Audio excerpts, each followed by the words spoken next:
Hello friends, welcome to my YouTube channel. और हम लोग डिस्कस कर रहे हैं current affair of July 2023।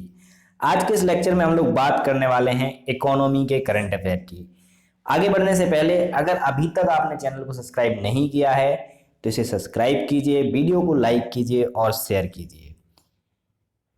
Okay right, तो हमारा जो पहला टॉपिक है डिस्कशन के लिए वो है national multi dimensional poverty index.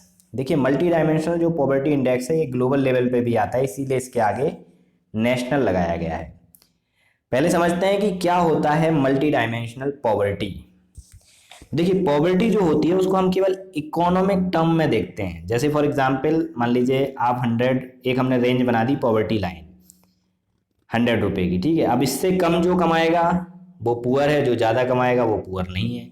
लेकिन कई बार क्या होता है कि बहुत ज़्यादा डिफरेंस नहीं होता है, कोई 101 कमा रहा है, कोई 99 कमा रहा है, तो ये पुअर है, ये पुअर नहीं है। लेकिन सच्चाई ये नहीं है ना, 2 रुपए में क्या होता है, ठीक है। तो ये डिफाइन होता है पॉवर्टी। लेकिन मल्टी डायमेंशनल पॉवर्टी की जब हम बात करते हैं तो इसमें केवल पॉवर्टी नहीं लेते हैं, मतलब केवल इकोनॉमिक बेसिस नहीं देखते हैं, हम देखते हैं इसमें डेप्रीवेशन और भी चीज़ें देखते हैं, जैसे कि एजुकेशन हो गया।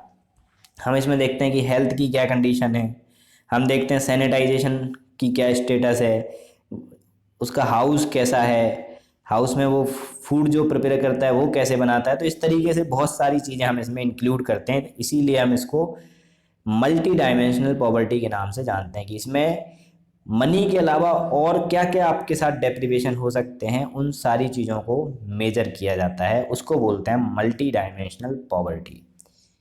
ओके, तो अब ये क्यों न्यूज़ में आई है? तो अभी रिसेंटली क्या है, जो नीति आयोग है, नीति आयोग ने सेकंड रिपोर्ट निकाली है एमपीआई की, और वो भी नेशनली नॉट ग्लोबली। और ये किस बेसिस पे बनाते हैं ये लोग? तो ये बनाते हैं नेशनल फैमिली हेल्थ सर्वे। ये आपको पता होगा हर बार आती है, हर 2 साल में।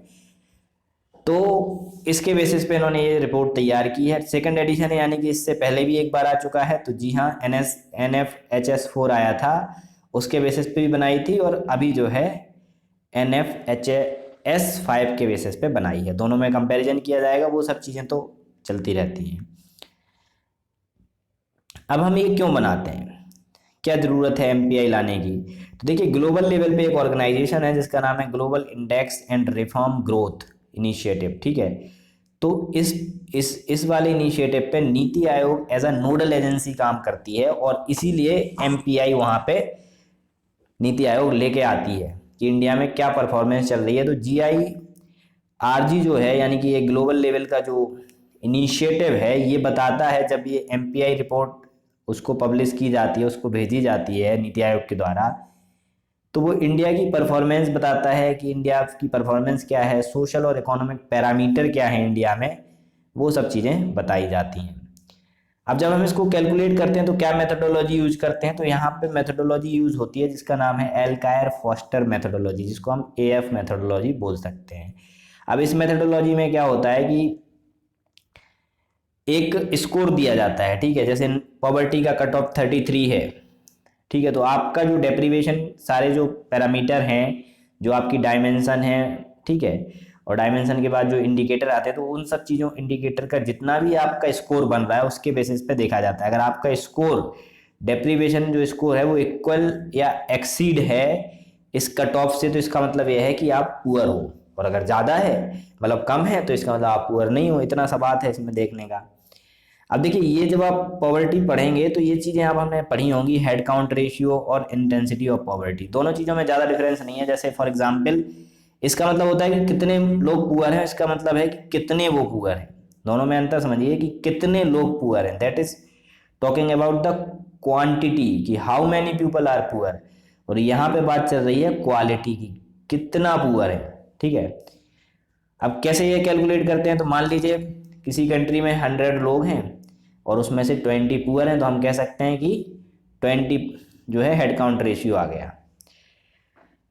जबकि इंटेंसिटी कैसे देखते हैं? तो इंटेंसिटी देखी जाती है इनकम के बेस पे। मान लो अभी हमने 20 ज़्यादा ले लिया, इसको एक एग्जाम्पल से लेते हैं, 4 लेते हैं, 4/100 था, यानी कि 4 लोग पुअर हैं, ठीक है। अब इन चारों की हमने बोल दिया कि जो हमारी पॉवर्टी लाइन है वो 50 रुपीज़ है, तो उसमें से एक 10 रुपये कमा रहा है, एक 20 कमा रहा है, एक 30 कमा रहा है, एक 40 कमा रहा है, ठीक है। तो अब जब हमें इंटेंसिटी निकालनी है तो हम कैसे निकाल पाएंगे इंटेंसिटी? हम इन सब का सम करेंगे, तो सम आ जाएगा कितना, 70 100, तो सम आएगा कितना, 100 आ जाएगा। तो अब इस 100 को हम क्या करेंगे, ये तो हमारा आ गया सम, ठीक है, तो ये इसका एवरेज निकालेंगे, 100 को 4 से सिंपली डिवाइड करेंगे तो आएगा ये 25। तो ये हमारा हो गया स्कोर। और कितने प्यूपल हैं, 4 प्यूपल हैं। कितने प्यूपल पूरा है, 4 प्यूपल है, तो इसका कुछ ऐसे अपना कितना आएगा, 6.25 के आसपास आएगा। तो ये हमारा आ गया इंटेंसिटी। तो इंटेंसिटी ऐसे निकालते हैं कि जितने लोग पुअर हैं उनका क्या है, वेटेज डेप्रीवेशन देखना है। डेप्रीवेशन का जो स्कोर आता है उसके बेसिस पे निकालते हैं कि डेप्रीवेशन का मान लो किसी का कुछ स्कोर आया तो चारों को ऐड करके उसका हमने एवरेज निकाल लिया, और फिर जो है कितने लोग पुअर हैं उससे डिवाइड कर देंगे, तो वो इंटेंसिटी पर पता चलती है कि कितने पुअर हैं वो, है ना। ओके, और फिर एमपीआई कैसे निकालना है, दोनों को सिंपली आप मल्टीप्लाई कर दीजिए तो एमपीआई निकल आता है। अब देखिए यहाँ पे क्या है, एमपीआई में हमने बोला आपको कि हेड काउंट और जो इंटेंसिटी है पॉवर्टी की, दोनों को आपको मल्टीप्लाई करना है। तो एमपीआई इसीलिए हमें क्या बताएगा, एक तो ये बताएगा कि कितने लोग पुअर हैं, और एक ये बताएगा कि कितने पुअर हैं वो, है ना। दोनों चीज़ें इसमें इसीलिए इंक्लूड हो जाती हैं। अब अगर ग्लोबल लेवल पे जो एमपीआई आता है उसमें 10 इंडिकेटर होते हैं, लेकिन जो हमारे इंडिया का आता है उसमें 12 होते हैं, क्योंकि 2 हमने एक्स्ट्रा ऐड कर रखे हैं। उसमें एक है मैटरनल हेल्थ और दूसरा है बैंक अकाउंट। अब कैसे होता है, तो देखिए 3 डायमेंशन इसमें होती हैं। एक होती है हेल्थ, हेल्थ में फिर कितने इंडिकेटर होते हैं, 3 इंडिकेटर होते हैं। एक न्यूट्रिशन को लेकर के, एक चाइल्ड एंड एडोलसेंट मॉर्टेलिटी को लेकर के, और एक मैटरनल हेल्थ को लेकर के। एजुकेशन में 2 ही होते हैं, year of schooling and school attendance, ठीक है। और जो थर्ड होता है जिसको हम बोलते हैं स्टैंडर्ड ऑफ लिविंग, इसमें काफ़ी कुछ होते हैं, 6-7 होते हैं। तो 7 होते हैं इसमें। तो ये क्या है, कुकिंग आपके यहाँ पे कैसी होती है, सैनिटेशन क्या है, ड्रिंकिंग वाटर कैसा है, इलेक्ट्रिसिटी की क्या कंडीशन है, हाउसिंग कैसा है, असेट्स कुछ है या नहीं है, बैंक अकाउंट है या नहीं है। तो इस बेसिस पे मैंने बोला नहीं आपको कि ये ब्रॉडर कवरेज करता है, केवल इकोनॉमी को नहीं देखता है। ओके, अब की हाईलाइट क्या आई है रिपोर्ट की, तो देखिए रिपोर्ट में ये बताया गया है कि जो पॉवर्टी हेड काउंट रेशियो, यानी कि एग्जैक्ट नंबर आप कह सकते हो, तो वो काफ़ी हद तक डिक्लाइन हुआ है। 15-16 में 24 के आसपास था, अभी 14 के आसपास हो गया है, ठीक है। 13.5 करोड़ लोग ऐसे हैं जो मल्टी डायमेंशनल पॉवर्टी से बाहर आए हैं पिछले 4 सालों में। रूरल एरिया में जो पॉवर्टी से बाहर आए हैं उनका रेट ज़्यादा है as compare to urban area में। रूरल एरिया में आप देखोगे तो 32% थे पहले, अभी 19% हो गए हैं, और अर्बन एरिया में पहले 8.5% थे, तो अभी 5% हो गए हैं। साथ ही साथ जो इंटेंसिटी है पॉवर्टी की, जो हमने अभी बात की थी, उसमें भी डिक्लाइन देखने को मिला है। वो पहले 47 हुआ करती थी, अभी 44 के आसपास है।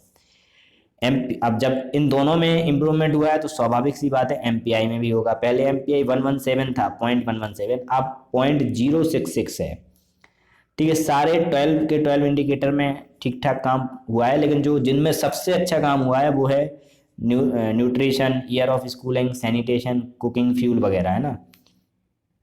और इंडिया ने जब एमपीआई में इतना अच्छा परफॉर्म किया है तो हम कह सकते हैं कि अब इंडिया जो एसडीजी गोल है 1.2, उसमें क्या बोला गया है कि हमें पॉवर्टी को कम करना है, एटलीस्ट हाफ तो करना ही बाई 2030 तक। तो उसकी साइड कह सकते हैं कि इंडिया अचीव कर रहा है, उसकी साइड तेजी से बढ़ रहा है। अब किस किस स्टेट ने कैसा कैसा परफॉर्म किया इसकी बात भी कर लेते हैं। तो देखिए अगर देखा जाए तो बिहार, झारखंड, यूपी, मेघालय, एमपी जो है ये टॉप 5 स्टेट हैं, ठीक है। ओके, और क्या है, और क्या क्या इम्प्रूवमेंट हुआ है।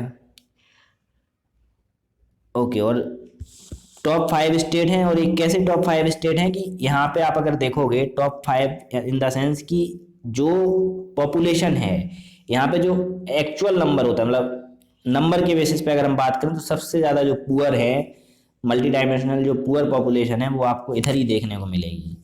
लेकिन केरला एक ऐसा स्टेट है जहाँ पे आपको लोएस्ट एमपीवी पर्सन देखने को मिलेंगे। नंबर्स की बात कर रहा हूँ, ठीक है, ध्यान रखना, परसेंटेज की बात नहीं, नंबर्स, क्योंकि यूपी की तो पॉपुलेशन ही बहुत ज़्यादा है, तो पॉवर्टी होने के चांसेस बहुत ही ज़्यादा रहते हैं, इसलिए इसमें कोई डाउट नहीं है। इसके बाद यूपी में अगर आप देखोगे तो सबसे ज़्यादा डिक्लाइन भी हुआ है, मतलब पुअर जो है वो बहुत कम हुए हैं मल्टी डायमेंशनल। अगर सबसे ज़्यादा अगर देखा जाए एग्जैक्ट नंबर में, परसेंटेज की बात नहीं कर रहा हूँ, क्योंकि पुअर बहुत ज़्यादा है और अगर बहुत ज़्यादा कम भी हुए हैं तो परसेंटेज में उतना कम नहीं हुए होंगे। तो इसलिए एग्जैक्ट नंबर में बात करें तो यूपी ने काफ़ी अच्छा परफॉर्म किया है, ठीक है। और बिहार की अगर हम बात करें तो बिहार में जो है सबसे ज़्यादा डिक्लाइन हुआ है किस चीज़ में, सबसे ज़्यादा कम किस चीज़ में हुआ है, उनकी एमपीआई वैल्यू में। तो यहाँ पे वैल्यूज़ की बात कर रहे हैं, जैसे जो अभी हमने देखा था 0.117 ओवरऑल था, है ना। तो बिहार में वो चीज़ सबसे ज़्यादा लास्ट ईयर के कंपैरिजन में डिक्लाइन हुई है, सबसे ज़्यादा, यानी कि किसी भी स्टेट से ज़्यादा। अब देखो, जो ग्लोबल लेवल पे मल्टी डायमेंशनल पॉवर्टी इंडेक्स आता है वो किसके द्वारा, यूएनडीपी के द्वारा निकाला जाता है, और हमारा वाला नीति आयोग के द्वारा। लेकिन उसमें यूएनडीपी अकेला नहीं होता है, एक ये भी होता है ओपीएचआई, यानी कि Oxford poverty and human development initiative वाला। 10 इंडिकेटर होते हैं, 110 कंट्रियां उसमें हैं, और उसमें ये बताया जा रहा है अभी कि देखो 6.6 बिलियन लोग पुअर हैं, लेकिन उसमें से 1.1 बिलियन स्टिल जो है मल्टी डायमेंशनल पुअर हैं। 2/3 जितने भी पुअर, मतलब टोटल पुअर हैं, उसका 2/3 आप देखोगे तो मिडिल इनकम कंट्री और लो इनकम कंट्री में रहते हैं। और ये तो स्वाभाविक सी बात है कि कंट्री जब डेवलप करेगी तो पॉवर्टी धीरे धीरे कम होती जाती है ना। लेकिन अगर कंट्री डेवलप नहीं करेगी तो पॉवर्टी कैसे कम होगी। तो जो country already middle income country है या लो इनकम कंट्री है, उनमें तो स्वाभाविक सी बात है कि पुअर ज़्यादा ही रहेंगे। अब जीएसटी की बात करते हैं, तो जीएसटी क्यों न्यूज़ में आया है, क्योंकि जीएसटी को करीब 6 साल हो गए हैं, और इसीलिए एक इनका विजन चल रहा है जीएसटी 6, सरलीकृत कर और समग्र विकास। देखेंगे क्या है ये। तो सबसे पहले थोड़ा सा जीएसटी की बात कर लेते हैं। तो हम सब जानते हैं कि कैसा टैक्स है, यूनिफाइड टैक्स सिस्टम है, और इसने बहुत सारे इनडायरेक्ट टैक्सेस को हटा करके ये आया है, ठीक है। 1 जुलाई 2017 से स्टार्ट हुआ था।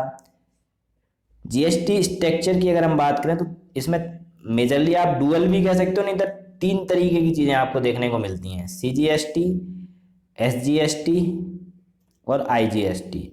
आईजीएसटी जब इंटर स्टेट कोई ट्रेड होता है, ये स्टेट का होता है और ये सेंट्रल का होता है। आईजीएसटी में कुछ शेयर स्टेट को भी दिया जाता है, वो डिपेंड करता है क्या चीज़ है, तो उसके बेसिस पे उसका डिवीजन होता है। कई बार पूरा भी दिया जाता है, कई बार डिपेंड करता है कि कैसा है, ठीक है ना। फिर जीएसटी काउंसिल, ये वो इम्पोर्टेंट है। जीएसटी काउंसिल कैसे बनी है, अंडर आर्टिकल 279A, जिसके चेयरमैन होते हैं यूनियन फाइनेंस मिनिस्टर, और डिसीजन जो लिया जाता है इसमें अलग अलग टॉपिक पे, जैसे कि टैक्स रेट कम करना है, बढ़ाना है, किसको एग्जिम्प्ट करना है टैक्स से, किस तरीके से रेवेन्यू शेयरिंग होगी। लेकिन इस जीएसटी काउंसिल जो है एक कोऑपरेटिव फेडरलिज्म का एक बेस्ट एग्जाम्पल है। क्यों, क्योंकि इसमें सेंट्रल और स्टेट दोनों मिनिस्टर आते हैं, यानी कि ये और स्टेट के भी सारे चीफ मिनिस्टर्स, फाइनेंस मिनिस्टर वगैरह आते हैं और मिल करके काम करते हैं। तो इसीलिए हम कह सकते हैं कोऑपरेटिव फेडरलिज्म का एक सबसे बेस्ट एग्जाम्पल है। ओके, अब हमें क्या ज़रूरत है जीएसटी की, तो देखो जीएसटी की ज़रूरत क्यों थी इसके भी आप समझ लीजिए। क्योंकि देखो सबसे पहले तो हम चाहते हैं कि एक नेशनल मार्केट बने, क्योंकि अगर नेशनल मार्केट चाहिए तो tax through out the country same होना चाहिए। लेकिन अगर पुराना वाला सिस्टम चलता रहता तो उसमें बहुत से टैक्स स्टेट के द्वारा लगाए जाते थे, तो उनमें मिसमैच देखने को मिलता था। दूसरी बात है कि पहले के जो टैक्सेशन थे वो बहुत कॉम्प्लिकेटेड थे, ये एक सिंगल वाला है, तो सिंगल जब है तो ईजी हो जाता है, ठीक है। पहले कैस्केडिंग के बहुत इशू आते थे, तो इसमें कैस्केडिंग भी नहीं है ज़्यादा, ठीक है। इसमें नई नई टेक्नोलॉजी हम आराम से लगा सकते हैं, क्योंकि अलग अलग टैक्स नहीं है, आराम से इसको मॉनिटर भी कर सकते हैं। एज ऑफ डूइंग बिजनेस को भी ये बहुत प्रमोट करता है, क्योंकि उनके लिए भी ईजी पड़ गया है अभी। और कॉस्ट कलेक्शन भी ज़्यादा नहीं होता, मतलब टैक्स को अगर हमें कलेक्ट करना है तो उसके लिए कॉस्ट भी ज़्यादा नहीं लगता है। अब अलग अलग टैक्स रहेंगे तो उसके लिए अलग अलग डिपार्टमेंट चाहिए, अलग अलग लोग चाहिए, तो वो चीज़ होती है। अब एक ही है तो चलो ठीक है। मान लो फॉर एग्जाम्पल कि पहले मान लो 2 टैक्स थे, 1 और 2, तो 1 का अलग ही है, सेकंड का अलग सिस्टम है। तो ये इसके लिए मान लो 2 ऑफिसर बैठे हैं, इसके लिए 2 ऑफिसर बैठे हैं। अभी दोनों कंबाइन कर दिए तो 2 की जगह आप 2 इसमें 2 इसमें 4 हो गए, 3 भी बैठा दोगे तो 1 ऑफिसर आप कहीं और यूज कर सकते हो, तो कॉस्ट कलेक्शन कम हुआ ना। अब यहाँ पे एक टर्म समझ लेते हैं, वो है टैक्स बयोंसी। ये क्या होती है, तो सिंपल सी बात है, ये होता है टैक्स टू जीडीपी रेशियो, है ना। तो इससे ये पता चलता है कि ये जितना ज़्यादा होगा, जैसे टैक्स जितना ज़्यादा होगा एज कम्पेयर, मतलब ये रेशियो जितना ज़्यादा होगा, हम कह सकते हैं कि इकोनॉमी उतनी अच्छी ग्रोथ कर रही हो रही है। अगर कम हो रहा है तो बोल सकते हैं कि इकोनॉमिक ग्रोथ नहीं हो रही है। ऐसा क्यों? क्योंकि देखिए टैक्स तभी आता है जब इकोनॉमिक ग्रोथ होती है। इकोनॉमिक ग्रोथ होगी, लोगों को ज़्यादा प्रॉफिट होगा, लोगों को ज़्यादा सैलरी मिलेगी, ज़्यादा एम्प्लॉयमेंट होगा, तो उससे टैक्स तो ज़्यादा आएगा ही आएगा। लेकिन अगर वैसा नहीं हो रहा है तो इसका मतलब कि इकोनॉमी बहुत अच्छे से परफॉर्म नहीं कर रही है। ये बस यही दर्शाता है टैक्स बियोंसी। अब इम्पैक्ट क्या पड़ा है जीएसटी के? तो जीएसटी के तो बहुत सारे पॉजिटिव इम्पैक्ट भी है, जैसे कि कोऑपरेटिव फेडरलिज्म, मैंने पहले ही आपको बोला है कोऑपरेटिव फेडरलिज्म, क्योंकि सेंटर और स्टेट मिलके काम कर रहे हैं। टैक्स बर्डन भी कम हुआ है, क्यों? क्योंकि बहुत से टैक्स जो इंसिडेंट्स हैं वो कम कर दिए। जैसे पहले मल्टीपल टैक्स होते थे जिसमें कैस्केडिंग होती थी, तो वो एक कम हो गया। दूसरी बात क्या है कि अगर मान लो आपने कहीं पहले किसी चीज़ कोई चीज़ आपने खरीदी, तो उस पर आपको इनपुट टैक्स क्रेडिट भी मिल जाता है, रिफंड भी फास्टर हो जाता है। एमएसएमई को भी बेनिफिट हुए हैं, क्योंकि कंप्लायंस बर्डन जो है कहीं ना कहीं कम हुए हैं। अलग अलग स्कीम चलाई गई हैं, जैसे कंपोजिशन स्कीम, क्यूआरएमपी स्कीम, तो इस तहत उनको भी काफ़ी बेनिफिट देखने को मिला है। टैक्स कलेक्शन भी बढ़ा है। लास्ट 6 ईयर में जीएसटी में बहुत ज़्यादा टैक्स कलेक्शन देखने को मिला है, करीब 12% हाइक देखने को मिल रहा है ना। अगर हम पिछले साल की कंपैरिजन में की बात करें तो मतलब 2022 के कंपैरिजन 2023 में आपको 12% तक हाइक देखने को मिला है। फिर टैक्स रेवेन्यू बढ़ रहा है और टैक्स बियोंसी बढ़ रही है, ये मैंने आपको पहले ही बताया है, क्योंकि जीडीपी अच्छा परफॉर्म कर रही है, टैक्स कलेक्शन भी बढ़ रहा है। और इन सब से क्या होता है कि मार्केट का इंटीग्रेशन होता है, क्योंकि यूनिफाइड टैक्स है। और दूसरी बात क्या है, बिजनेसेस भी अच्छे से प्रमोट होते हैं, कि उन्हें लगता है ना कि अब हमें एक ही टैक्स देना है, ज़्यादा हर्डल्स नहीं है, बहुत ज़्यादा नॉर्म्स कॉम्प्लिकेटेड प्रोसीजर नहीं है, क्योंकि सिंगल टैक्स ही भरना है। लेकिन चैलेंज क्या है, क्यों नहीं ये इतने अच्छे से इफेक्टिवली काम कर पा रहा है अभी भी? तो इसमें सबसे पहला आता है टेक्नोलॉजिकल ग्लिच, क्योंकि अभी भी इसमें बहुत सारी टेक्नोलॉजिकल प्रॉब्लम्स आती हैं जिनको हमें सॉर्ट आउट करना ही होगा धीरे धीरे। अभी मतलब ये उतना अच्छा सेटअप नहीं हो पाया है। दूसरा जो सबसे इंपॉर्टेंट इशू है वो है कि अभी तक अपेलेंट अथॉरिटी नहीं बन पाई जीएसटी की। तो इसकी वजह से क्या होता है कि टैक्स पेयर को अगर कोई भी इशू है तो हाई कोर्ट जाना है सीधा। अब हाई कोर्ट जाना मतलब आप समझ सकते हो कितना प्रॉब्लम होता है। तो इसको हमें फुली फंक्शनल करना होगा अगर हम चाहते हैं कि जीएसटी बढ़िया से और अच्छे से काम कर सके। टैक्स पेयर का कई बार टैक्स भी वो ट्रस्ट भी इसमें इरोड हुआ है। कैसे? क्योंकि अभी क्या है कि बहुत सारे जीएसटी रजिस्ट्रेशन कैंसिल कर दिए हैं जो नए करते हैं, और इनपुट क्रेडिट भी मना कर दिया। और देखो, ये आप इसको चैलेंज में भी लिख सकते हो, लेकिन जो जीएसटी वाले हैं उनने ऐसा इसलिए किया है क्योंकि बहुत ज़्यादा फ्रॉड देखने को मिल रहे थे। तो उस फ्रॉड को दूर करने के लिए उन्होंने थोड़ा नॉर्म्स को स्ट्रिंजेंट किया है। मतलब और भी चीज़ें, जैसे कि पहले उतना ज़्यादा अच्छे से चेक नहीं किया जाता था, अभी चीज़ें चेक की जाती हैं आपसे, आपकी बायोमेट्रिक ली जाती है, आपसे जियो टैगिंग वगैरह बहुत सी चीज़ें कराई जाती हैं। टैक्स एवेजन एंड फ्रॉडलैंड क्लेम, ये भी बताया, एक चैलेंज बताया जा रहा है, जैसा कि मैंने आपको पहले ही बता दिया है कि फर्जी जीएसटीआईएन नंबर हैं जिससे कि इनपुट टैक्स क्रेडिट भी क्लेम किया गया है बहुत ज़्यादा। अब क्या स्टेप लेने चाहिए, मतलब क्या स्टेप लिए गए हैं इसको इम्प्रूव करने के लिए? तो सबसे पहले तो इन्फॉर्मेशन शेयरिंग की बात की गई है। इन्फॉर्मेशन शेयरिंग से यहाँ पे क्या फ़ायदा हो जाएगा कि देखिए, जो ये पीएमएलए होता है यानी कि prevention of money laundering act, इसके तहत हम क्या कर सकते हैं कि जो भी इंफॉर्मेशन आती है, जैसे कोई भी कुछ पैसा अगर इससे पाया गया है कि हाँ मनी लॉन्ड्रिंग में कोई लोग इन्वॉल्व है, तो उसकी इंफॉर्मेशन जो इन्फोर्समेंट डायरेक्टोरेट है वो किसको दे देगा? जीएसटी नेटवर्क को दे देगा। तो अब जीएसटी नेटवर्क के लिए ये फायदा हो जाएगा कि सेम पर्सन अगर इनपुट क्लेम कर रहा है या कुछ भी कर रहा है तो उसको सस्पेंस में रख सकते हैं ना कि ये इनपुट क्लेम कैसे कर रहा है, इसने तो मनी लॉन्ड्रिंग कर रखा है। उस केस में तो वो जो क्लेम कर रहा है वो सच में जेन्युइन क्लेम है या फर्जी है, तो ये चीज़ यहाँ पे हो सकती है इससे।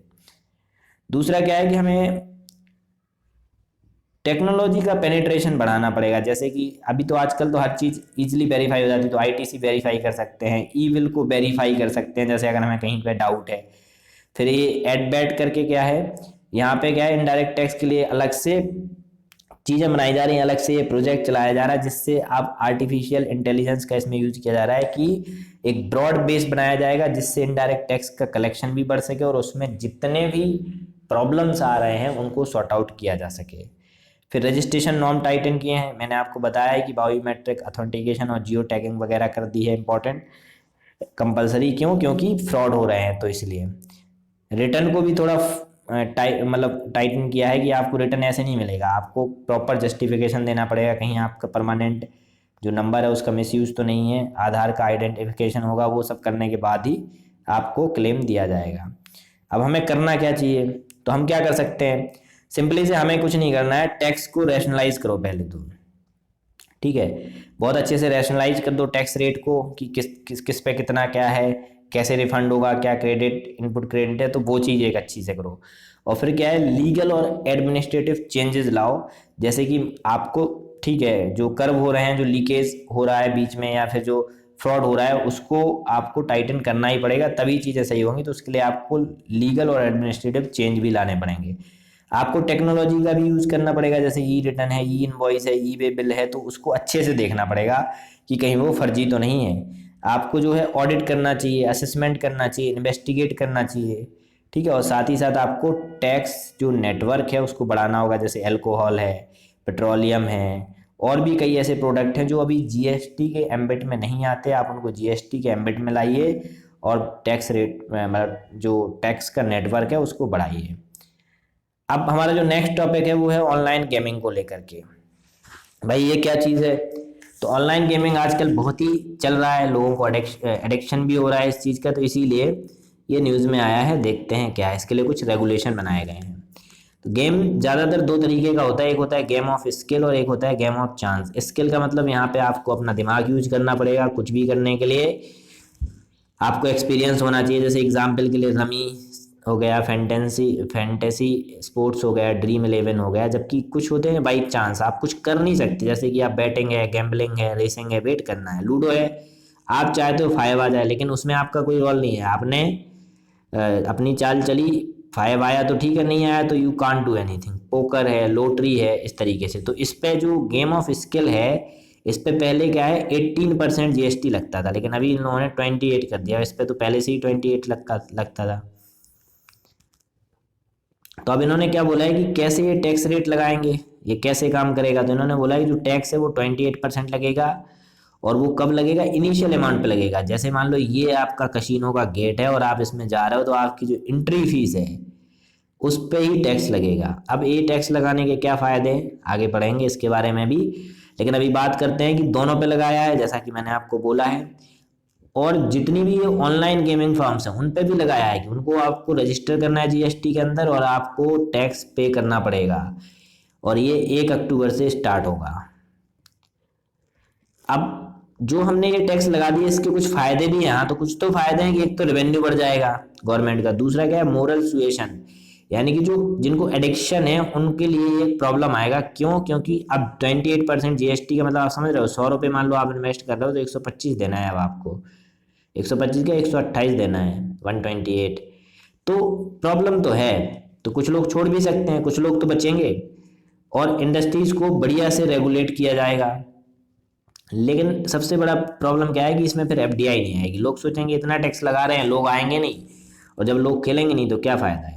और अनलाइसेंस ऑपरेटर भी बढ़ सकते हैं, मतलब समझ रहे हो, जैसे कि स्मगलिंग टाइप का होता है ना, वैसे ही क्या हो सकते हैं कि फर्जी चीज़ें चल सकती हैं। जब तक चल रहा है चल रहा है, जब आपको पता चल जाएगा आप ब्लॉक करवा दोगे तो ब्लॉक हो जाएगा, वैसी चीज़ें। अब ऑनलाइन गेमिंग इंडस्ट्रीज़ की अगर हम बात करें तो इंडिया में इसकी बहुत ही ज़्यादा डिमांड है, बहुत ही ज़्यादा। ठीक है, इंडिया में इसकी बहुत ही ज़्यादा डिमांड है।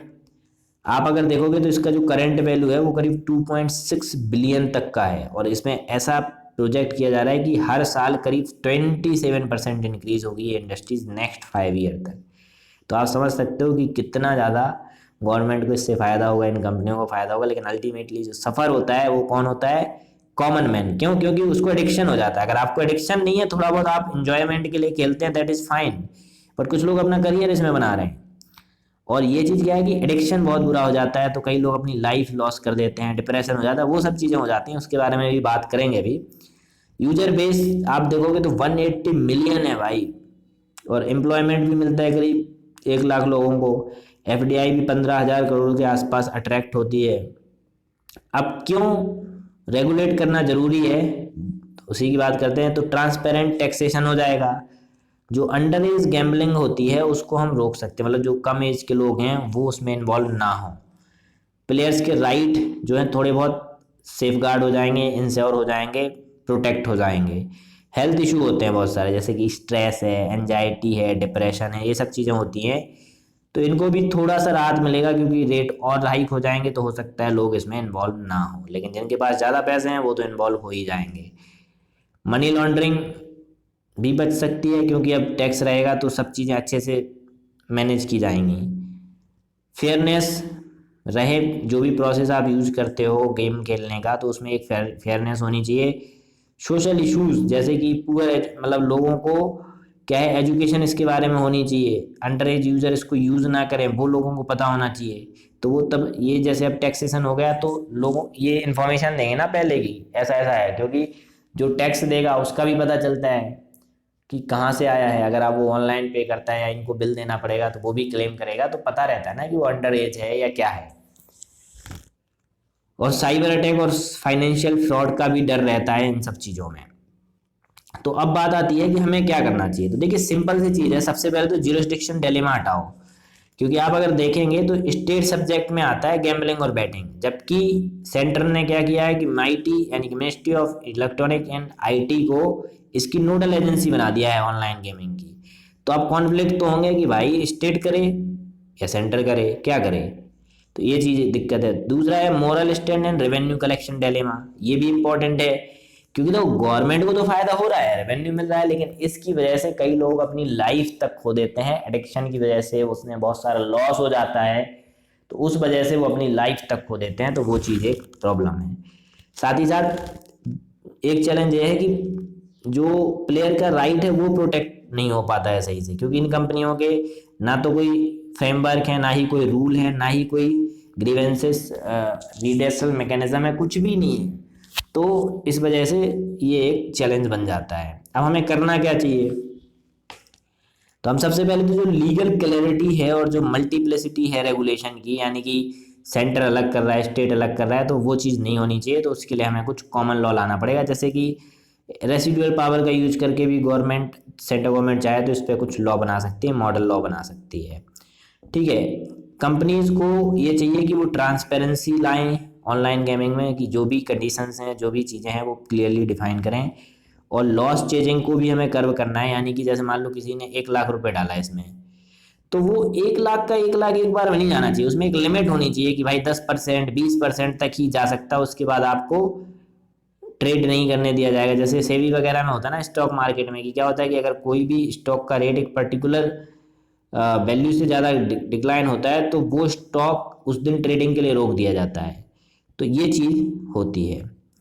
ओके, अब हमारा जो नेक्स्ट टॉपिक है वो है widen tax base. Tax base को हम बढ़ाने की बात कर रहे हैं, अब कैसे बढ़ाएंगे देखेंगे। तो देखिए इनकम टैक्स की जब हम बात करें तो इनकम टैक्स सबसे पहले 1860 में आया था जेम्स विल्सन के द्वारा, जो कि पहले फाइनेंस मिनिस्टर थे किसके, ब्रिटिश इंडियन गवर्नमेंट के। और ये कुछ टाइम के लिए रिपील भी कर दिया गया था टेम्परेरी, 1865 से लेकर के 1886 तक के लिए। उसके बाद इसको फिर से कंटिन्यू किया गया था। अब तो फाइनेंस मिनिस्टर ने बोला है कि हमें टैक्स बेस को तो वाइडन करना है, लेकिन हमें 3 प्रिंसिपल को ध्यान में रखना है कि ट्रांसपेरेंसी होनी चाहिए बिल्कुल, कोई भी दिक्कत ऐसा नहीं होना चाहिए कि आप अननेसेसरली बढ़ा रहे हो। टैक्स बेस बढ़ाना है, लेकिन क्या जस्टिफिकेशन है, क्यों बढ़ा रहे हो, कैसे बढ़ा रहे हो, तो वो चीज़ एक होनी चाहिए। दूसरी चीज़ है कि ऑब्जेक्टिविटी होनी चाहिए। और तीसरी चीज़ है कि टैक्स पेयर जो है उनके साथ फ्रेंडलीनेस जैसा हमें व्यवहार करना है, बढ़िया से बात करनी है। अगर अभी हम करेंट सिनेरियो देखें टैक्स को लेकर के, तो इंडिया का जो टैक्स टू जीडीपी रेशियो है, जिसको हम टैक्स बायोंसी भी बोलते हैं कई बार, तो 11.1% है। डायरेक्ट टैक्स जिसमें 6% है और इनडायरेक्ट 5.1% है।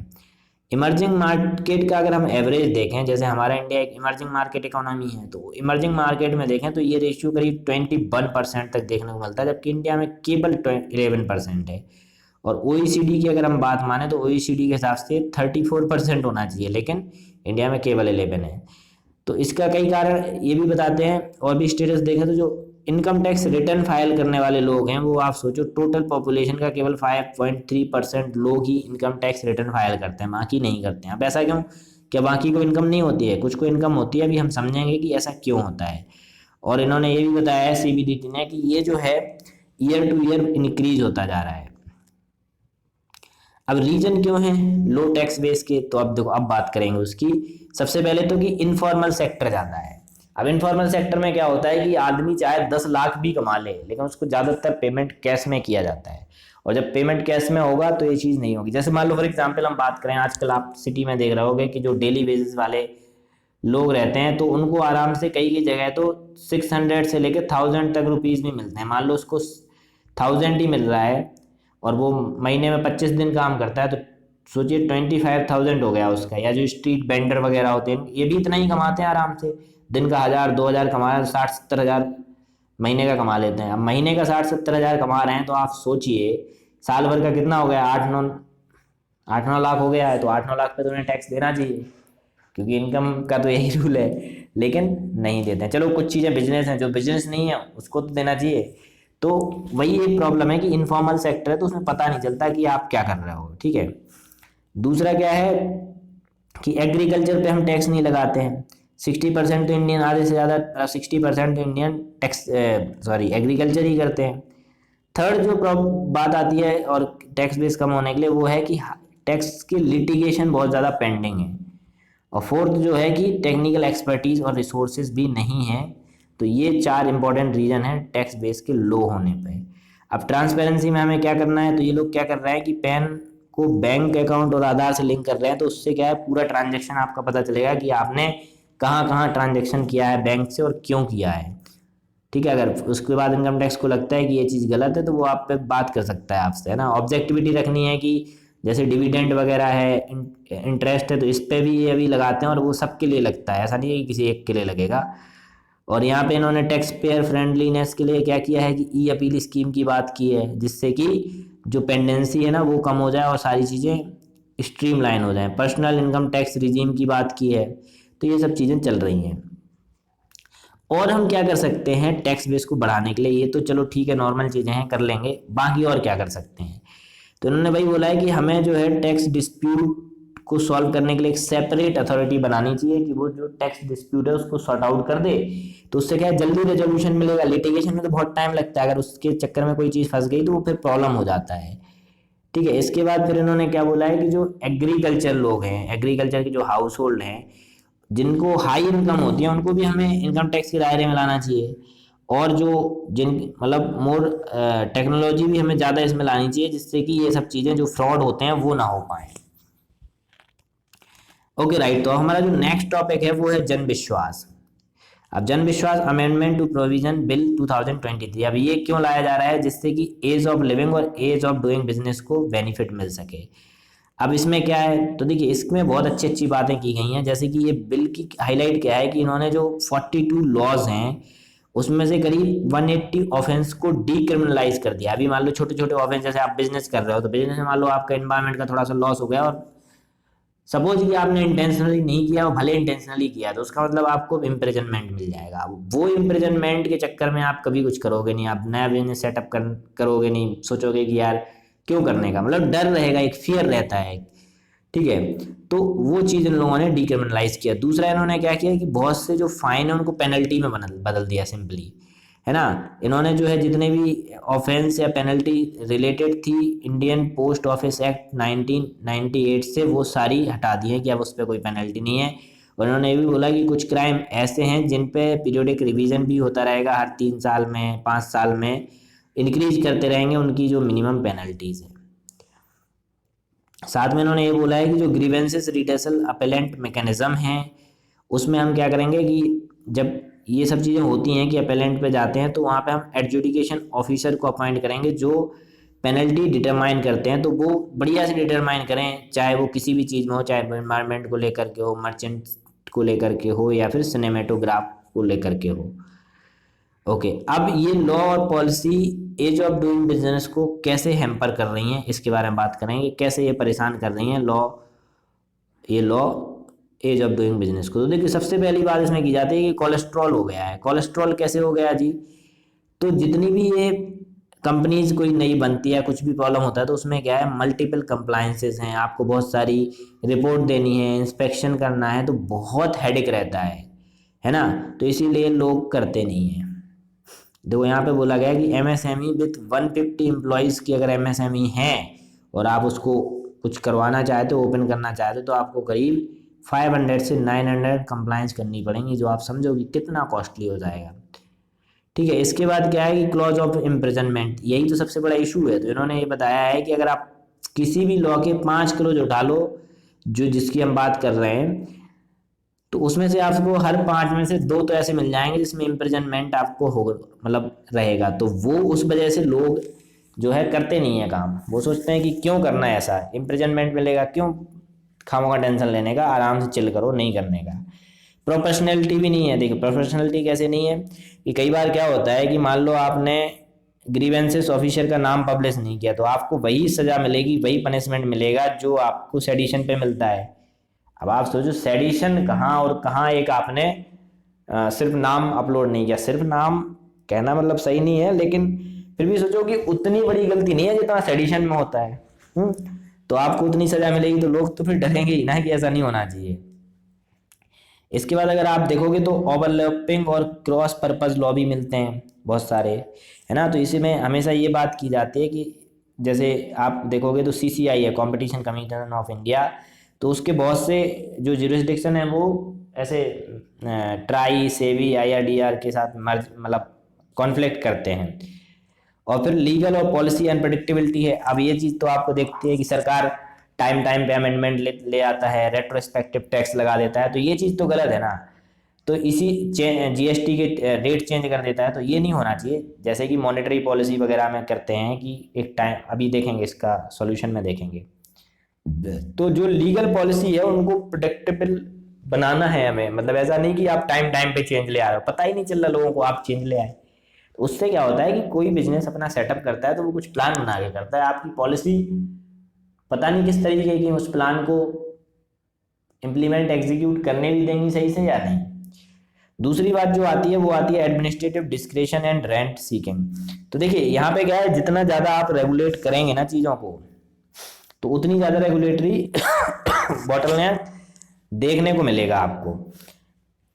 1 से 2 साल पहले ये इकोनॉमिक सर्वे में ना एक आर्टिकल आया था इसी को लेकर के कि जितना ज़्यादा आप रेगुलेट करोगे उतनी ज़्यादा आपको बॉटलनेस मिलेगी। फिर लोग कहाँ हैं, जहाँ पे भी उनको थोड़ा मौका मिलेगा वो क्या है, डिस्क्रिशन में काम करेंगे, है ना। कि लॉ में तो ऐसा बोला गया था, उसको अलग अलग इंटरप्रेट करेंगे चीज़ों को, है ना। तो ये चीज़ होती है। तो आप उनको फ्री दो, फ्रीली मतलब रेगुलेशन होने चाहिए, लेकिन मिनिमम रेगुलेशन होने चाहिए और मैक्सिमम रिस्पॉन्सिबिलिटी होनी चाहिए। कि मान लो आपने बोल दिया कि हाँ ऐसा ऐसा है, इस सिचुएशन को आपको हैंडल करना है, और फिर आपको जवाब देना है कि आपने अगर कोई एक्शन लिया तो क्यों लिया, क्या उसके पीछे रैशनल है। ठीक है, वो सब चीज़ें आपको बतानी पड़ेंगी। अब ये जो नया लॉ आ रहा है ये किस तरीके से हेल्प करेगा, तो देखो एक तो इसमें क्या है कि क्रिमिनल जो प्रोविजन है वो रैशनलाइज हो गए कि मतलब छोटा है, कितना बड़ा क्राइम किया उसके बेसिस पे आपको पनिशमेंट मिलेगा, और वो भी इम्प्रिजनमेंट तो नहीं मिलेगा बहुत से केसेस में। इसमें बात की जा रही है कि हम जो है प्रोफेशनैलिटी को स्टेब्लिश करेंगे कि जितना सीवियर क्राइम होगा उतनी ही सीवियर पनिशमेंट मिलेगी। एज ऑफ लिविंग बढ़िया हो जाएगा, क्यों, क्योंकि डीक्रिमिनलाइज कर दिया आपने बहुत सी चीज़ों में, तो अब क्या है पब्लिक जो सर्वेंट हैं या फिर छोटी मोटी वायलेंस अगर कर भी देते हैं किसी तरीके से गलती से, तो उनको डर नहीं रहेगा। वो एक मतलब क्या होता है कि जब आपको पनिशमेंट है, आपको पता है कि आपके पास 2-3 लॉ हैं, ठीक है, आपको अकॉर्डिंग टू लॉ ही काम करना है। अगर आपने लॉ के अकॉर्डिंग काम नहीं किया तो आप एक्शन लिया जाएगा। तो कौन लेना चाहेगा, भले उससे सोसाइटी के लिए क्या भी इम्पैक्ट पड़े, कोई नहीं करेगा, है ना। तो ये चीज़ इसीलिए हमेशा बोला जाता है कि आप जो है रेगुलेशन को कम करो, उनको फ्रीडम ज़्यादा दो। तो छोटी मोटी गलती हो जाती है, होता है, लेकिन वो कम से कम, कई बार ऐसा भी होता है कि लॉ को बचाने के चक्कर में मतलब अपने यहाँ लॉ के अकॉर्डिंग काम करने में कई लोगों की लाइफ लॉस हो जाती है। जैसे कि एक केस शायद कोविड के टाइम पे सुना था, आपने सुना होगा कि कहीं पे क्या है कि किसी के पास आधार कार्ड नहीं था, तो उसने जो पीडीएस शॉप होता है तो उसने उसको राशन नहीं दिया। अब आप सोचिए कि मतलब वो अपनी जगह पे सही है, उसमें कोई डाउट नहीं है, क्योंकि भाई आप आधार कार्ड लाओ राशन ले जाओ, कोई इशू नहीं है, वो गलत नहीं है अपनी जगह पे। लेकिन आप सिचुएशन भी तो समझो कि भाई वो तो उस चक्कर में शायद उन लोगों की डेथ भी हो गई थी भूख की वजह से। तो आप सोचो कि कितनी बड़ी इशू है कि एक आधार कार्ड ना होने की वजह से आपने उनको राशन नहीं दिया। तो ये भी अपनी जगह पे सही है और ये भी कहीं पे गलत नहीं है कि भाई हमारे पास नहीं है, अभी नहीं आ पाया किसी तरीके से या गुम हो गया, और what ever may be the case, तो थोड़ा तो इंसानियत होनी चाहिए ना। तो वो चीज़ कब होती है, जब आप रेगुलेट ज़्यादा नहीं करोगे, चीज़ों को फ्रीडम दे दो कि हाँ अगर आपको एक दो केस ऐसे मिलते हैं तो यू हैव टू गिव, ठीक है। एज ऑफ डूइंग बिजनेस भी अच्छा हो जाएगा, क्यों? क्योंकि बहुत सारे अमेंडमेंट जो है, बहुत सारे लॉ के जो अमेंडमेंट है वो हम एक साथ लाएंगे, जिस जो टाइम सेविंग होंगे, किसके लिए? गवर्नमेंट और कंपनी दोनों के लिए एक साथ सेविंग होगी, एक टाइम सेविंग होगा, क्योंकि हम क्या कर रहे हैं, बहुत से लॉ को कंबाइन करके लाने वाले हैं, बहुत से अमेंडमेंट को कंबाइन करके लाने वाले हैं। और साथ ही साथ जुडिशियल का बर्डन भी कम हो जाएगा, क्यों? क्योंकि एक तो हम एडजुडिकेशन मैकेनिज्म अच्छी बना रहे हैं और दूसरी बात लॉ को बहुत सिंप्लीफाई करने वाले हैं। अब आगे हमें क्या करना पड़ेगा, तो प्रोसीजरल सेफगार्ड लेना पड़ेगा। ये क्या होगा कि जब भी हम मान लो कोई लॉ बना रहे हैं या कुछ भी रेगुलेशन ला रहे हैं, तो उसके लिए आप कंसल्ट कर लो पहले, ठीक है। जो भी उसमें स्टेक होल्डर हैं आप उनसे कंसल्ट कर लो, जितने भी जो रेगुलेटर हैं उनसे बात करो कि हाँ इस तरीके से ठीक, किस तरीके से ठीक रहेगा, ठीक है। अगर आप कोई पॉलिसी स्टेंस लाने वाले हो तो उसको एडवांस में बताओ, जैसे कि मॉनेटरी पॉलिसी आती है तो उसमें एडवांस में पता रहता है सबको कि हाँ इस डेट में आएगी, तो लोग जो है थोड़ा तैयार रहते हैं कि हाँ ठीक है कुछ हो सकता है, ठीक है। फिर आप रेगुलेटरी इम्पैक्ट का असेसमेंट करो कि जो भी आप रेगुलेशन लाए हो उसका क्या इम्पैक्ट हुआ है, उससे सच में कुछ फायदा हुआ है या नहीं हुआ है, ठीक है। आप फिर लीगल स्टैंडर्ड को डिफाइन करो, ठीक है, कि जैसे मान लो आपको क्या करना है कि यहाँ पे ये चीज़ देखनी है कि कौन सी चीज़ कितनी नेसेसरी है और कितनी प्रोपोर्शनलिटी, उसके बेसिस पे आपको काम करना है, ठीक है। अगर वो बहुत ज़रूरी है तो आप देख लो, कितने प्रोपोर्शन में वो ज़रूरी है उस तरीके से आप देख लो। और सनसेट क्लॉज तो वहाँ पे होना ही चाहिए हर लॉ में, कि जब इसकी ज़रूरत नहीं है, जहाँ पे इसकी ज़रूरत नहीं है इस लॉ की, हम उस लॉ को बंद कर देंगे, उस लॉ को हम हटा देंगे। फ्रेंड, तो हमारा जो नेक्स्ट टॉपिक है वो है जिज वर्कर और जिज इकोनॉमी को लेकर के। ये टॉपिक काफ़ी इंपॉर्टेंट है, बहुत टाइम से न्यूज़ में भी है और अभी इसमें काफ़ी कुछ डेवलपमेंट चल रहा है, तो इसीलिए अब हम बात कर लेते हैं इस टॉपिक के बारे में। अभी देखिए रिसेंटली क्या हुआ है कि जो स्टैंडिंग कमेटी होती हैं पार्लियामेंट की, हर एक डिपार्टमेंट के लिए कह सकते हो या कई चीज़ों के लिए अलग अलग स्टैंडिंग कमेटी बनाई जाती हैं। तो जो स्टैंडिंग कमेटी थी लेबर, टेक्सटाइल और स्किल डेवलपमेंट को लेकर के, उसने क्या बोला है मिनिस्ट्री को, लेबर मिनिस्ट्री को, कि अब टाइम आ गया है कि हमें वेलफेयर स्कीम जो है जिस वर्कर के लिए लानी चाहिए कंट्री में। और ये बात क्यों हुई है, क्योंकि G20 में भी ऐसी बात की गई थी। G20 की मिनिस्ट्री जो मीटिंग हुई थी उसमें भी ये बोला गया था कि हमें सस्टेनेबल सोशल प्रोटेक्शन, और जिस वर्कर जो है ना उनके लिए कहीं ना कहीं हमें सोशल प्रोटेक्शन लाना पड़ेगा। जिस वर्कर हैं या फिर जो प्लेटफॉर्म वर्कर हैं, अभी ये दोनों समझेंगे कि क्या होते हैं, ठीक है। अभी हमारे कंट्री में राजस्थान पहला ऐसा स्टेट है जो इनके लिए एक रूल लेके आया है, एक बिल लेके आया है जिसका नाम है प्लेटफॉर्म बेस्ड जिस worker registration and welfare bill 2023। अब इससे क्या होगा कि इससे राजस्थान एक काम करने वाला है कि एक बोर्ड बनेगा, वेलफेयर बोर्ड बनेगा इनके लिए, और वो बोर्ड क्या करेगा, इनका डाटाबेस मेंटेन करेगा जिस वर्कर का, और इनके लिए फिर क्या करेगा, एक यूनिक आईडी जनरेट करेगा जैसे कि आधार का होता है।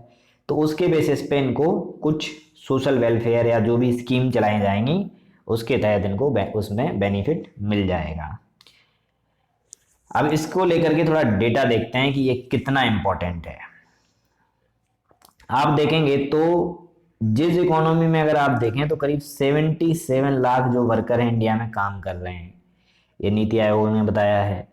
47% जो जिस वर्कर हैं वो मीडियम स्किल्ड जॉब कर रहे हैं, 22% हाई स्किल्ड जॉब कर रहे हैं और 31% जो है लो स्किल्ड जॉब में इन्वॉल्व हैं।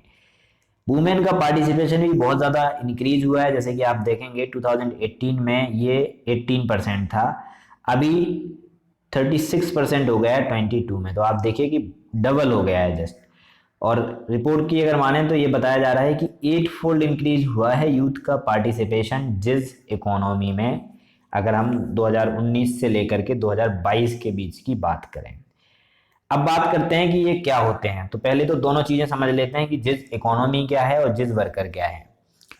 तो देखिए जो जिज इकोनॉमी है आप उसको ऐसे कह सकते हो कि एक फ्री मार्केट टाइप का सिस्टम होता है जिसमें टेम्पररी पोजीशन बहुत कॉमन होती है, और ये बात आप भी जानते हो। अभी उदाहरण से देखेंगे तो और भी अब आपको मजा आएगा।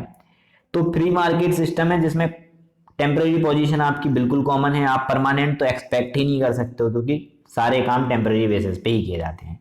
और जो ऑर्गेनाइजेशन होता है ये कॉन्ट्रैक्ट बेसिस पे वर्कर्स को हायर करता है शॉर्ट टर्म के लिए।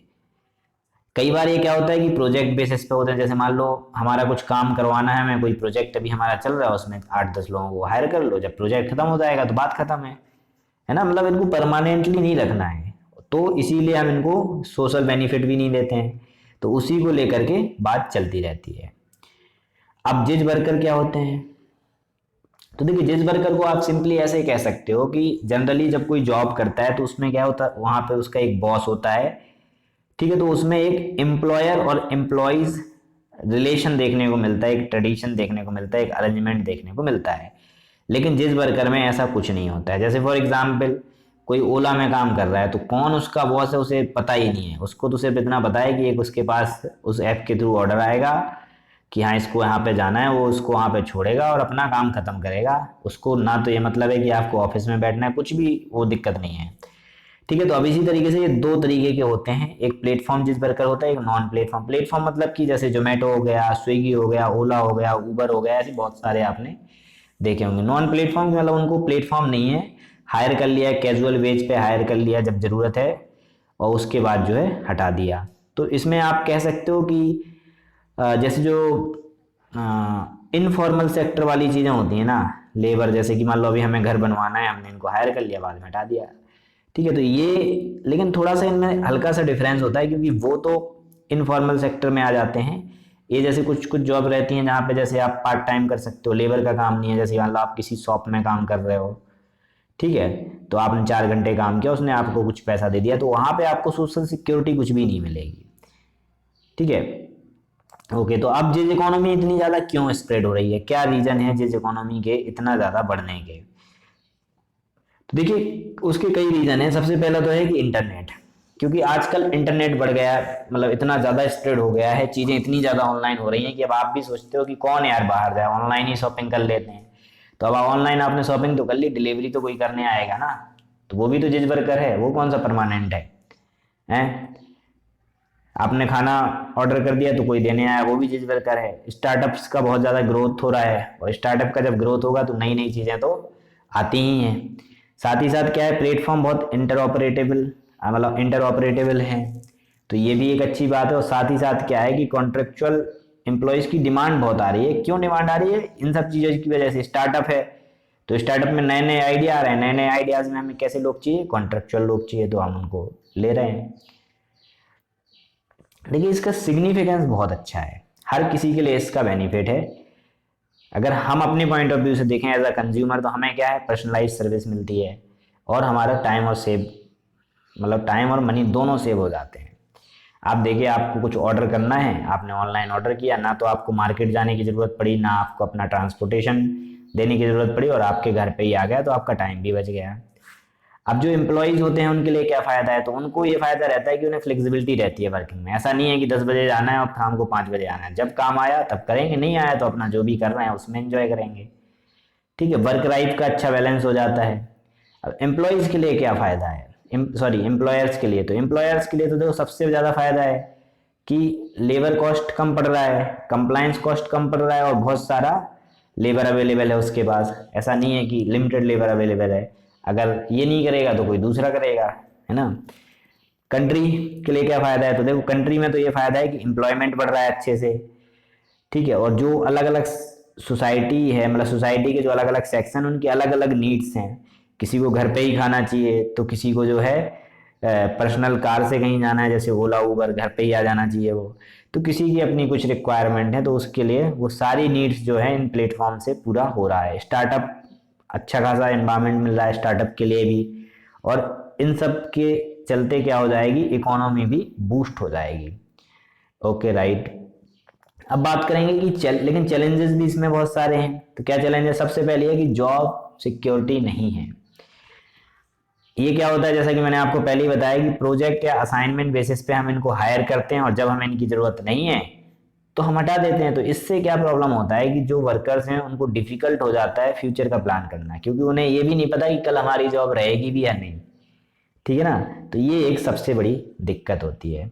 दूसरा जो प्रॉब्लम है वो है इनकम इनस्टेबिलिटी, यानी कि इनकम भी स्टेबल नहीं है। ये भी एक बड़ा प्रॉब्लम है। क्यों?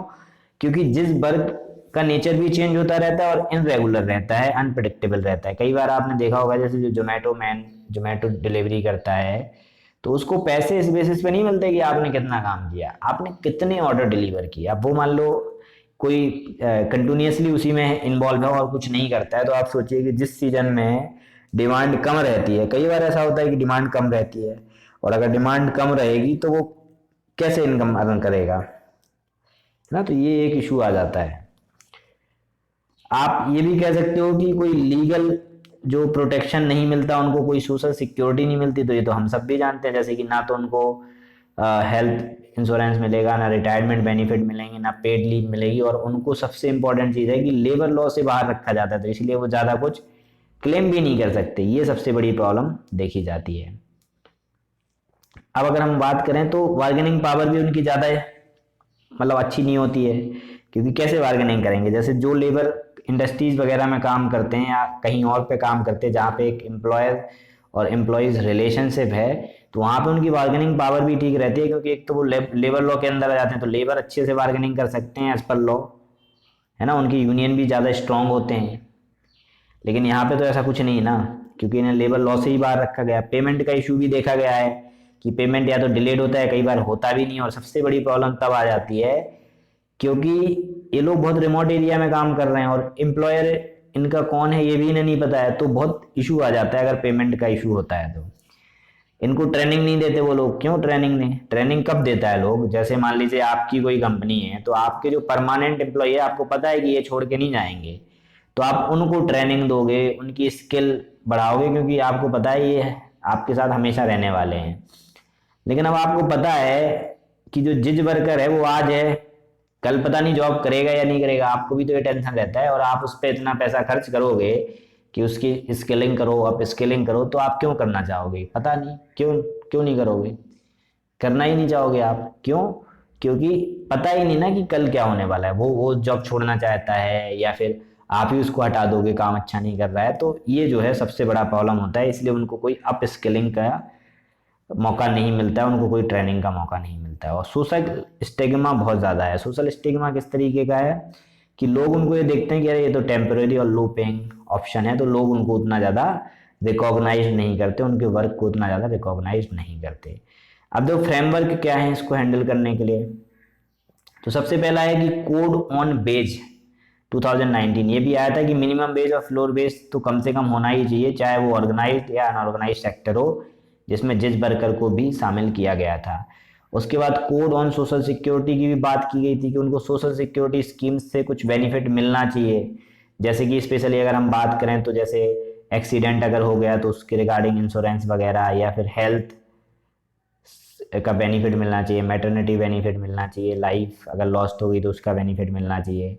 लेकिन अभी तक ये सही से इम्प्लीमेंट नहीं हुआ है। और ई श्रम पोर्टल की बात चलती है जहाँ पे डेटाबेस बनाया जा रहा है अनऑर्गेनाइज सेक्टर का, उसमें जिस वर्कर भी इंक्लूडेड हैं, क्योंकि कभी इमरजेंसी आती है जैसे कोविड-19 जैसी, तो गवर्नमेंट कुछ उनकी हेल्प कर सके, तो डाटाबेस हमारे लिए अच्छा रहेगा। अब हमें करना क्या चाहिए? तो सबसे पहले तो जो जिस वर्कर है ना, इनको लेबर लॉ में ला देना चाहिए। अगर लेबर लॉ में लाएंगे तो इनका इतना ज़्यादा जो वायलेशन होता है, एक्सप्लॉइटेशन होता है, वो नहीं होगा।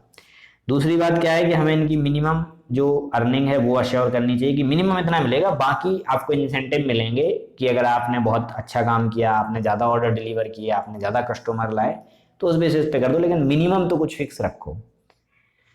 ठीक है। उसके बाद बात की जाती है कि जो सोशल कोड जिसकी हमने बात की थी, सोशल सिक्योरिटी कोड 2020, अगर ये इम्प्लीमेंट हो जाए जैसे कि राजस्थान ने इम्प्लीमेंट किया है, ठीक है, तो इस तरीके से अगर ये इम्प्लीमेंट हो जाए तो उनके लिए भी काफ़ी बेनिफिट हो जाएगा। और साथ ही साथ उनको फाइनेंस भी प्रोवाइड कराना चाहिए, जिससे कि अगर वो कुछ और करना चाहते हैं, कुछ अपना सेटअप करना चाहते हैं खुद, कुछ उनके दिमाग में बिजनेस का आइडिया है, तो वो कर सकें। ओके, नेक्स्ट हमारा टॉपिक है, ये भी अच्छा इंपॉर्टेंट है, कि एफपीआई के बारे में है। एफपीआई यानी कि फॉरेन पोर्टफोलियो इन्वेस्टमेंट। तो सबसे आगे बढ़ने से पहले समझते हैं कि एफपीआई कितने तरीके की हो सकती है।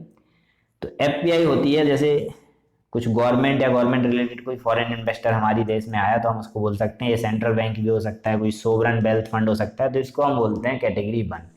और इसमें सबसे लो रिस्क रहता है, लो रिस्क वाले हैं ये।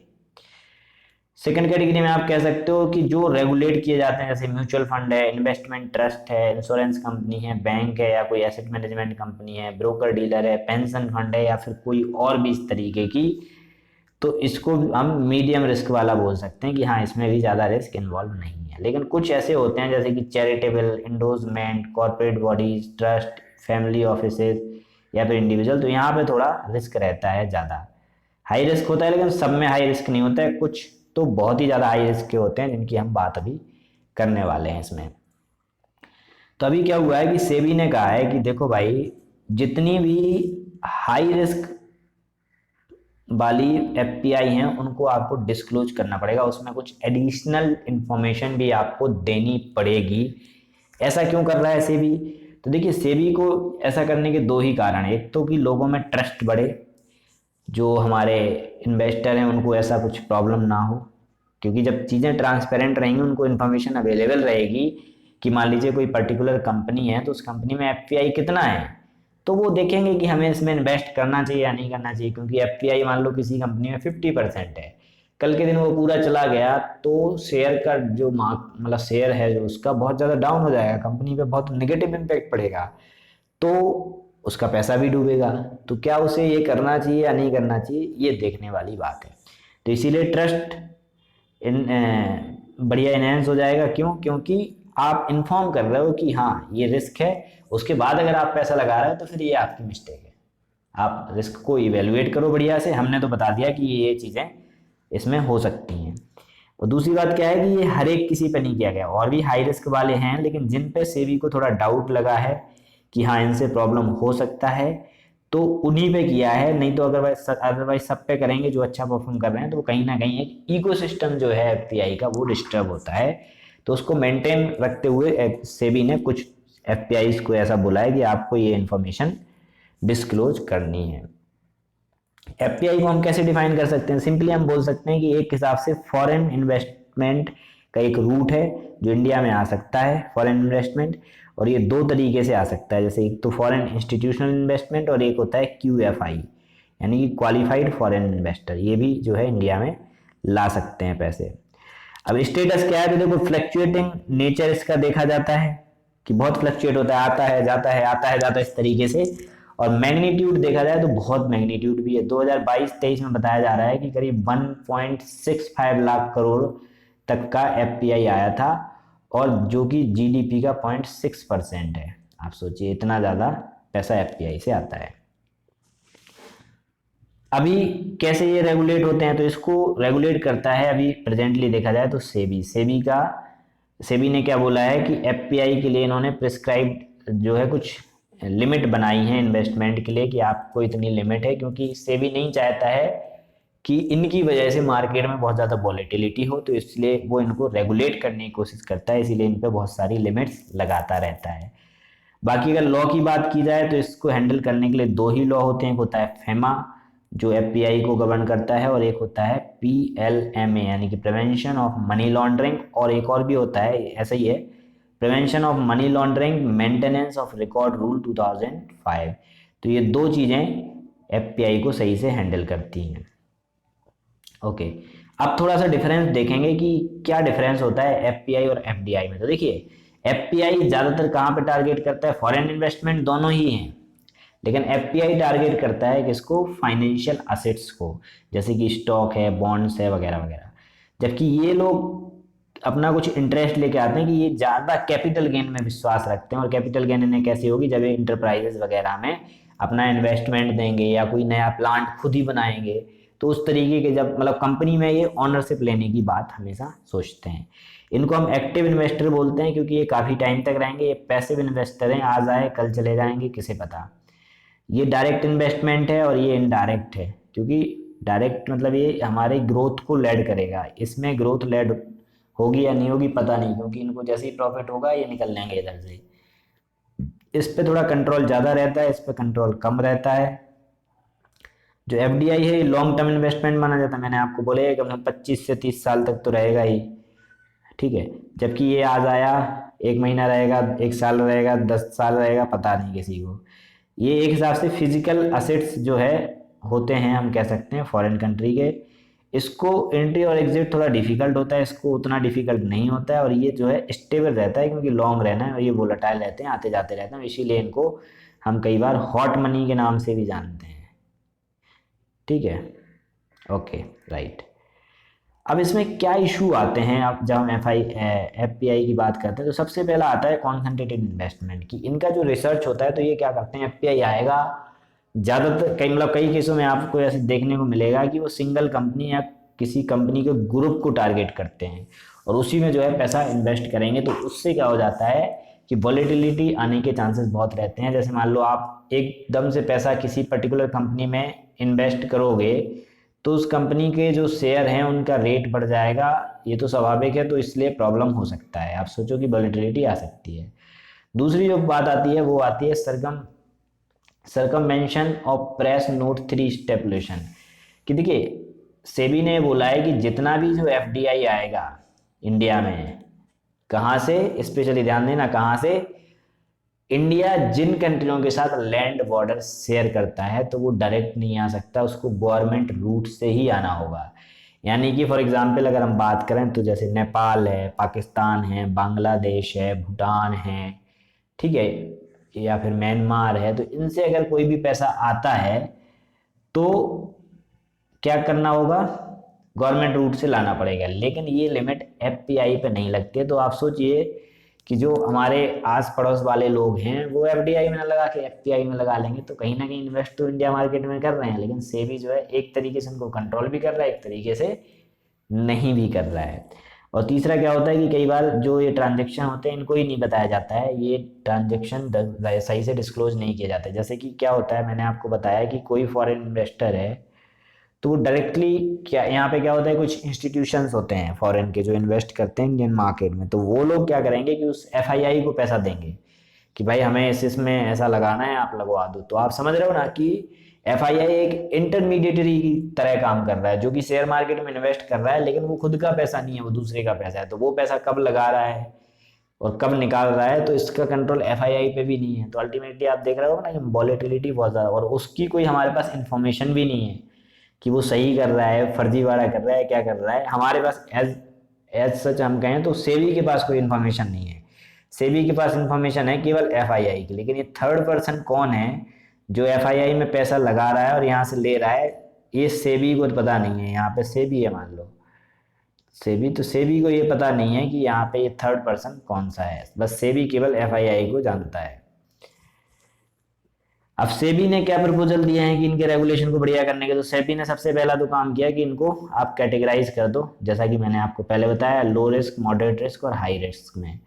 दूसरी बात सेबी ने बोला है कि जितने भी हाई रिस्क एफपीआई हैं उनमें ट्रांसपेरेंसी लाओ। ट्रांसपेरेंसी कैसे ला सकते हैं कि आपको क्या करना पड़ेगा, जितनी भी उनकी होल्डिंग है ऑनरशिप की वो आपको डिस्क्लोज करनी पड़ेगी। डिस्क्लोज इन द सेंस कि आपको बताना पड़ेगा कि कितने लोग, मतलब जो परसेंटेज होता है शेयर का उसमें कितना शेयर का परसेंटेज आपके पास है, कितना एफपीआई के पास है, वो आपको बताना पड़ेगा। कुछ एडिशनल डिस्क्लोजर भी हम कर सकते हैं, जैसे कि इन्होंने क्या बोला है कि कई बार जो एफपीआई है वो कॉन्सेंट्रेटेड हो जाती है, ठीक है, तो जो ओवरऑल असेट्स हैं मैनेजमेंट के अंदर उसका साइज भी कम हो जाता है। तो सेबी ने क्या बोला है कि अगर 50% से ज़्यादा जो आपका ओवरऑल असेट्स है मैनेजमेंट के पास वो मतलब एफपीआई को दे दिया गया है, यानी कि 100 शेयर थे तो 100 में से 50+ शेयर जो हैं वो एफपीआई के पास हैं, तो वो हाई रिस्क वाली एफपीआई मानी जाएगी, हाई रिस्क वाली कंपनी मानी जाएगी, आप ऐसे कह सकते हैं। ओके राइट, तो अब हम बात करेंगे नेक्स्ट टॉपिक की, वो है कॉर्पोरेट डेट मार्केट। तो कॉर्पोरेट डेट मार्केट पढ़ने से पहले हम लोगों को एक चीज़ जानना बहुत ज़रूरी है, वो है क्रेडिट रेटिंग। तो क्रेडिट रेटिंग का क्या मतलब हो गया, जैसे कि मान लो मैं हूं तो मैं आपको कोई रेटिंग दे रहा हूँ, कह रहे आप ऐसे लग रहे हो, आप बहुत सुंदर लग रहे हो, बहुत मस्त लग रहे हो, इस तरीके से आपको हम मान लो रेटिंग दे रहे हैं। तो वो रेटिंग हम दे रहे हैं, तो यहाँ पे भी वही चीज़ होती है कि कोई भी क्रेडिट रेटिंग एजेंसी अपना ओपिनियन रखती है कि कोई भी एंटिटी कितनी एबल है, कितना उसका इच्छा है अपने फाइनेंशियल ऑब्लिगेशन को फुलफिल करने का। ठीक है, अब चाहे वो गवर्नमेंट हो, बिजनेस हो, इंडिविजुअल हो, कोई भी हो, वो किस तरीके से अपने फाइनेंशियल ऑब्लिगेशन को फुलफिल करता है, ये क्रेडिट रेटिंग बताती है। ये दोनों चीज़ों पे एनालिसिस करती है कि क्वालिटेटिव क्या है और क्वांटिटेटिव एट्रीब्यूट क्या क्या हैं, किस तरीके से वो अपनी क्वालिटी मेंटेन रखती है, किस तरीके से वो अपनी क्वांटिटी मेंटेन रखती है, इसके बारे में। इसमें 2 रेटिंग दी जाती हैं, ट्रिपल ए जो सबसे अच्छी होती है और ट्रिपल बी जो थोड़ी सी मॉडरेट टाइप की होती है। अब देखो यहाँ पे क्या है कि एक सॉरी यहाँ पे 1 मिनट, यहाँ पे क्या है, सेबी ने फ्रेमवर्क रिलीज किया है कि आप corporate debt market development fund बना सकते हो। अब ये फंड क्या करेगा, तो ये देखो फंड का सिंपल सा काम क्या है कि अल्टरनेटिव इन्वेस्टमेंट फंड की तरह काम करेगा और investment grade corporate debt security को हेल्प करेगा मार्केट स्ट्रेस के टाइम पे। अब अल्टरनेटिव इन्वेस्टमेंट फंड बताया कि कैसे, जैसे कि इसको आप ऐसे कह सकते हो कि आपने कोई एक फंड बनाया जो इमरजेंसी में काम आएगा सिंपली, और इसमें पैसा कोई भी डाल सकते हैं, एंजल इन्वेस्टर भी डाल सकते हैं, वर्चुअल कैपिटलिस्ट भी डाल सकते हैं, कैसे भी। इन्वेस्टमेंट ग्रेड का यहाँ पे मतलब यह है कि आप कंपनी की क्वालिटी देख रहे हो कि कंपनी कितनी अच्छी है।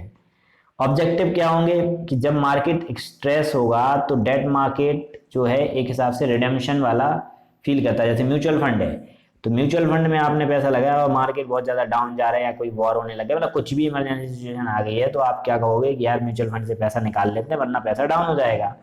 तो ऐसा सब लोग करते हैं। तो रिडम्पशन प्रेशर आता है, तो उस रिडम्पशन प्रेशर को रोकने के लिए जो CDMDF है, ये हमें उस समय लिक्विडिटी प्रोवाइड कराएगा। अब अगर कंट्रीब्यूटर की बात करें तो किसको कंट्रीब्यूट करता है, तो ये ज़्यादातर ऐसी चीज़ों को कंट्रीब्यूट करता है जिनको जैसे मतलब जो डेट ओरिएंटेड है, म्यूचुअल फंड है या फिर एसेट मैनेजमेंट कंपनी है। टेन्योर की बात करें तो इसका टेन्योर जो है करीब 15 साल तक का है, आगे आप एक्सटेंड कर सकते हो।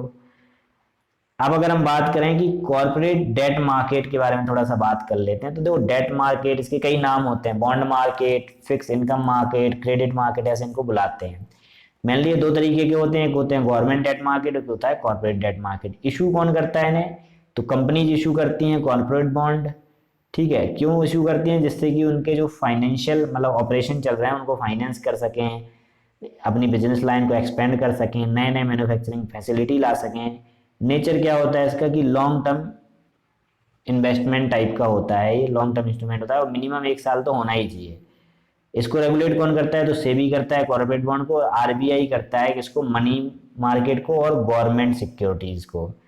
स्टेटस क्या है, तो इंडिया में तो ये कम है, आउटस्टैंडिंग कॉर्पोरेट बॉन्ड अगर देखा जाए इंडिया में तो केवल 17% है GDP के। जबकि सेम फिगर अगर आप बात करोगे एशियन कंट्री में, तो साउथ कोरिया में ये करीब 80% है, मलेशिया में 50% है, चाइना में 40% है। ओके,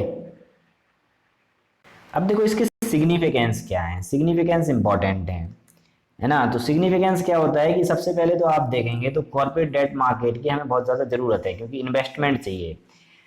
इकोनॉमिक सर्वे ने ये बोला भी है कि हमारी जो इकोनॉमी है वो हमें कंजम्पशन ड्रिवन चाहिए, ना कि इन्वेस्टमेंट लेड। सॉरी, उल्टा बोल दिया, कंजम्पशन ड्रिवन इकोनॉमी हम नहीं चाहते, हम चाहते हैं कि इन्वेस्टमेंट लेड इकोनॉमी हो, इकोनॉमी में इन्वेस्टमेंट हो, केवल कंजम्पशन से इकोनॉमी नहीं चले, ऐसा इकोनॉमिक सर्वे ने भी बोला था। इससे क्या हो जाता है कि फंड आराम से मिल जाता है ना कंपनियों को, वो अपना फंड कर लेती हैं कॉस्ट इफेक्टिव, बैंक पे डिपेंड नहीं रहना पड़ता है। यहाँ से क्या होता है कि जो कॉर्पोरेट का जो हेल्थ है वो अच्छा रहता है बैलेंस शीट का। क्यों, क्योंकि ये चीज़ उन्हें मिल जाती है, एक्सटर्नल कॉमर्शियल बोरोइंग उन्हें नहीं लेनी पड़ती इसकी वजह से, क्योंकि उन्हें तो पैसा चाहिए कहीं से मिले। क्योंकि एक्सटर्नल कॉमर्शियल बोरोइंग से क्या होता है कई बार कि इंटरनेशनल मार्केट में जब वॉलेटिलिटी होती है, तो जैसे मान लो अपने रुपए की वैल्यू गिर रही है, तो उनका वो जो लोन लिया है वो बढ़ता जाएगा, जबकि उससे उनका कोई लेना देना है, लोन उन्होंने जितना लिया था वही है, लेकिन करेंसी की वजह से लोन में अप डाउन देखा जाता है। और इसकी वजह से क्या हो जाएगा कि जो फाइनेंशियल इंक्लूजन है स्मॉल और मीडियम एंटरप्राइजेस का, वो भी अच्छे से हो जाएगा, क्योंकि वो भी इसमें आ सकती हैं, वो भी बॉन्ड इशू कर सकती हैं। ठीक है, इसके बाद जो है फाइनेंशियल स्टेबिलिटी भी देखी जा सकती है अच्छे से, क्योंकि जो बैंक वगैरह है उनका एसेट लाइबिलिटी मिसमैच नहीं होगा। ठीक है, लेकिन यहाँ पे इशू भी बहुत सारे हैं, जैसे कि सबसे पहला इशू है कि क्रेडिट रेटिंग, जो क्रेडिट रेटिंग होती है ना वो बहुत अच्छे से नहीं होती है। क्रेडिट रेटिंग एजेंसी का ना तो कोई अच्छा स्टैंडर्ड है रहता है, ना ही उनमें ट्रांसपेरेंसी रहती है। अगर उन्होंने किसी बॉन्ड की रेटिंग कम कर दी है तो रीजन नहीं बताते क्यों किया है, जबकि रीजन बताना चाहिए कि भाई क्यों किया है। है ना। तो ये एक इशू आता है, और उसकी वजह से क्या होता है कि उस कंपनी पे नेगेटिव इम्पैक्ट पड़ता है, क्योंकि लोग तो नहीं खरीदेंगे ना। अगर आपने रेटिंग कम कर दी तो नहीं खरीदेंगे, बोला अननेसेसरली कंपनी ने अच्छा नहीं किया, आपने रेटिंग बढ़ा दी तो लोग नहीं, तो लोग खरीद लेंगे, जबकि वो कंपनी भी अच्छी नहीं है। तो इसमें ट्रांसपेरेंसी होनी चाहिए। इशुएंस का जो मोड है, ये क्या करते हैं कि कॉर्पोरेट बॉन्ड जनरली कई बार क्या करते हैं कि सिलेक्टेड पार्टिसिपेंट को ही अलाउ करते हैं इस बॉन्ड के लिए, मतलब पब्लिक के लिए ओपन नहीं करते। तो ये भी नहीं होना चाहिए, आप पब्लिक के लिए ओपन करो। लिक्विडिटी का भी कंस्ट्रेंट कई बार आता है, क्योंकि एक तो लिमिटेड इशूअर होते हैं जो बॉन्ड को इशू करते हैं, और फिर इन्वेस्टर भी कम ही होते हैं। तो उससे क्या हो जाता है कि थोड़ा दिक्कत हो जाता है कई बार, है ना। तो इस चीज़ को हमें स्टैंडर्डाइज करना पड़ेगा, जैसे कि लोगों को अवेयरनेस भी नहीं रहती इसके बारे में। जैसे कि ये मार्केट है हमारे, है ना, तो वो जैसे एनएससी है, बीएससी है, तो इसमें क्या है, बहुत सारी अवेयरनेस रहती है लोगों को। तो इसी तरीके से हमें बॉन्ड मार्केट को भी अच्छा बनाना पड़ेगा। और सबसे इंपॉर्टेंट इशू ये आता है कि लोग सोचते हैं कि हम इसमें क्यों इन्वेस्ट करें, हम तो बेटर है कि गवर्नमेंट सिक्योरिटी में इन्वेस्ट कर देते हैं, है ना। तो ये भी एक इशू आता है। अब क्या कर सकते हैं हम, तो हमें सबसे पहले तो क्या करना है कि जो क्रेडिट रेटिंग एजेंसीज हैं उनमें ट्रांसफॉर्म लाना है, और उनमें ट्रांसपेरेंसी लानी है। जितनी अच्छी ट्रांसपेरेंसी रहेगी उतना बढ़िया काम हो जाएगा। दूसरी बात क्या करना है कि हमें जो मार्केट है उसकी अवेयरनेस लोगों को फैलाना है, ठीक है, बॉन्ड मार्केट की। जिससे ज़्यादा लोगों के पास बॉन्ड मार्केट की अवेयरनेस लाई गई तो लोग इन्वेस्ट करेंगे इसमें। और इन्वेस्टर का बेस बढ़ाना है, कैसे बढ़ाएंगे, जैसे कि हमें लोगों में अवेयरनेस फैलाएंगे और उनकी पार्टिसिपेशन इंश्योर करेंगे। सबसे पहले तो अवेयरनेस आना बहुत जरूरी है, क्योंकि अवेयरनेस रहेगी तभी लोग जो है इसमें पार्टिसिपेट करेंगे। बहुत लोगों को तो इसके बारे में पता नहीं रहता, और फिर लोगों का ट्रस्ट भी कम रहता है, क्योंकि गवर्नमेंट बॉन्ड में ज़्यादा सिक्योरिटी रहती है as compare to corporate bond. तो लोगों को बताना पड़ेगा कि नहीं, कॉर्पोरेट बॉन्ड भी अच्छा रिटर्न देते हैं और उनमें भी सिक्योरिटी रहती है।